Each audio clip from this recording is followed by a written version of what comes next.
So this is called a keyhole neckline because of the round open shape at the neck. Let me show you how you can turn it if you want to sew. First thing is to create a hole in on your fabric like I am doing here.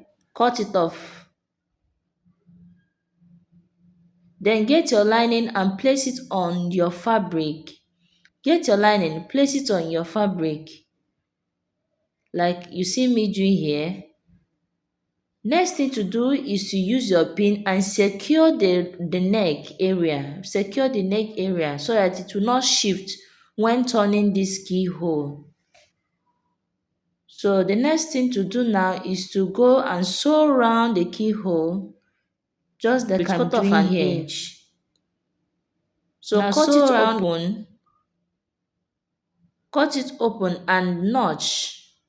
Notch. And be mindful while notching it so that you don't cut your thread. So from the keyhole there, you have to flip it out. From the keyhole, flip it out like I'm doing here. Now you can use your hemming gum to secure it so that by the time you iron it, it will just be stable there. It will not shift. Use your hemming gum and secure it.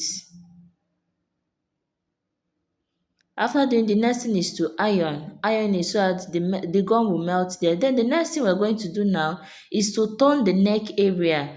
Now, this neck area, you cannot turn it like we normally turn the neck. You have to use either bias or the material to bias it, to bias around the neck. Just like I'm doing here, I'm using the material to turn the neck. So the material now is serving as a bias. Now, don't forget to notch, and while notching, don't cut your thread.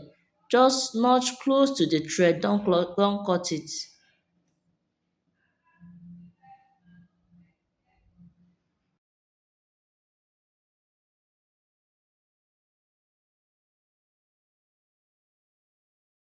Just watch as I did mine and do yours, you get exactly the same result.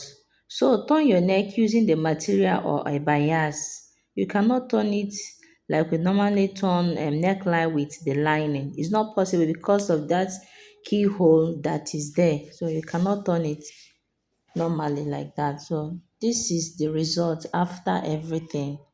I hope you give this a try. So this is the end result of what we just did. Please give this video a thumbs up, comment and subscribe to my channel for more. Thanks for watching. Bye.